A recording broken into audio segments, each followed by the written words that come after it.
Hey, Angel, how old are you? You're 12. What's your name? How are you? बहुत कम उम्र की लड़कियां भी लाई जाती थी। Guys, my daughters have one important job. And then we're going to have...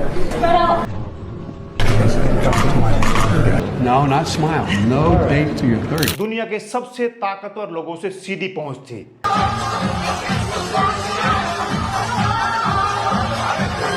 businessman, राजनेता और कई चर्चित मशहूर चेहरे। नमस्कार दोस्तों, एप्स्टीन आइलैंड पूरी दुनिया के लिए चर्चा का विषय बना हुआ है। आखिर ये जगह ऐसी है क्या जो पूरी दुनिया के पॉलिटिकल और बिजनेसमैन सबको हिला के रख दिया है और पूरी दुनिया के जो जानकार लोग हैं उनकी नजर इसके ऊपर पड़ी हुई है।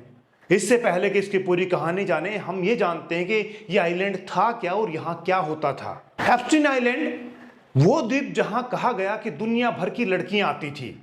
एक डरावनी कहानी, समुद्र के बीच एक द्वीप था, इतना खूबसूरत कि पहली नजर में कोई इसे छुट्टियां बिताने की जगह समझे। लेकिन सालों बाद सच सामने आया तो दुनिया सन्न रह गई। कहा गया कि इस द्वीप पर सिर्फ अमीर लोग नहीं आते थे, बल्कि दुनिया के अलग अलग देशों से बहुत कम उम्र की लड़कियां भी लाई जाती थी। कोई अमेरिका से, कोई यूरोप से, कोई गरीब परिवारों से और कोई ऐसे सपनों के साथ जिन्हें किसी ने बहलाकर बड़ी चालाकी से जिनका इस्तेमाल किया हो। बाहर से देखने पर यह जगह बिल्कुल जन्नत लगती थी, लेकिन अंदर से डर, चुप्पी और ताकत के दुरुपयोग की कहानी बन चुकी थी। इस द्वीप का नाम था लिटिल सेंट जेम्स और इसका मालिक था जेफरे एप्स्टीन। जेफरे एप्स्टीन कोई बड़ा उद्योगपति नहीं था, ना ही उसने कोई मशहूर कंपनी खड़ी कर रखी थी। फिर भी उसके पास अरबों की दौलत थी, प्राइवेट जेट था, प्राइवेट आइलैंड था और सबसे बड़ी बात, दुनिया के सबसे ताकतवर लोगों से सीधी पहुंच थी।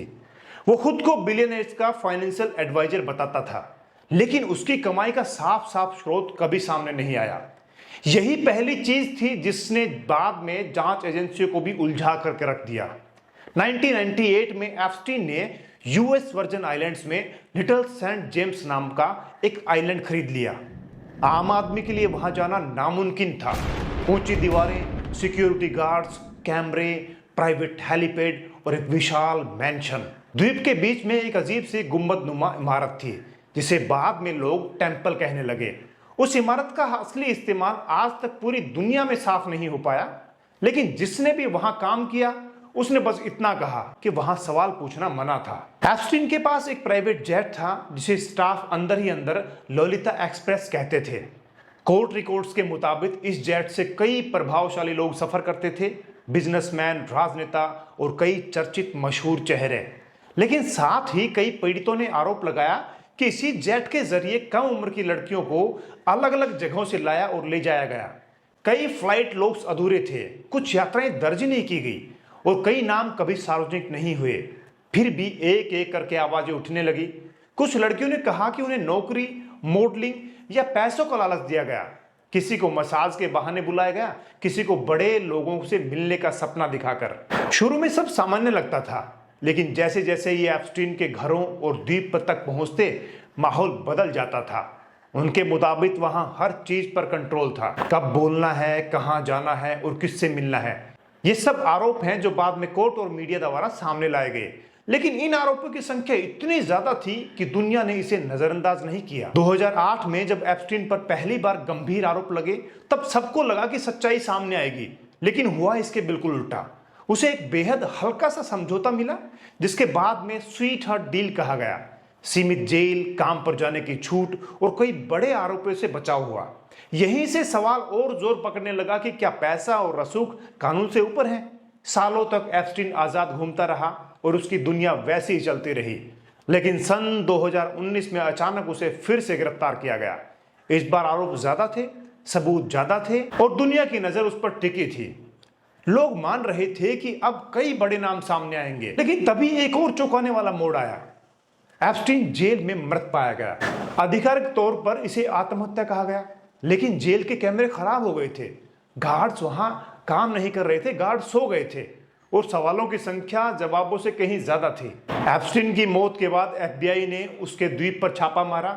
हार्ड ड्राइव्स, सीडीज, फोटोज और कई दस्तावेज उन्होंने जब्त कर लिए, लेकिन आज तक पूरी जानकारी सार्वजनिक नहीं हुई। लोगों का मानना है कि सच्चाई का एक हिस्सा अभी भी कहीं बंद अलमारियों में कैद है। उसकी करीबी सहयोगी गिस्लेन मैक्सवेल पर मुकदमा चला और उसे सजा भी मिली।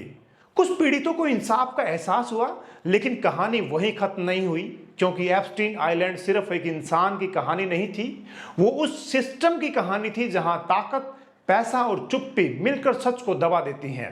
आज भी जब लोग एप्स्टीन आइलैंड का नाम लेते हैं तो सवाल वही रहता है, क्या ये सिर्फ एक द्वीप था या एक ऐसा मॉडल जो कहीं और भी कहीं मौजूद है? और सबसे बड़ा सवाल, क्या पूरी सच्चाई कभी सामने आएगी या सब कहानियां हमेशा समुद्र की लहरों के नीचे दबकर रह जाएंगी? सच्चाई वही होती है जो हम अपनी आंखों से देख लेते हैं, लेकिन फिर भी कुछ चीजें छुपी रह जाती हैं। अक्सर ध्यान रखना, जो चीजें दिखाई जाती हैं वो होती नहीं है। उसको दिखाने के लिए पता नहीं क्या क्या तरीके यूज किए जाते हैं ताकि उन चीजों को घुमा फिरा के आप सबको दिखाया जाए। अब भी इसके अंदर सच्चाई क्या है, कौन कौन लोग इसके अंदर शामिल हैं, किसके नाम कटे होंगे, किसने क्या किया होगा, कुछ भी कहना मुमकिन नहीं है।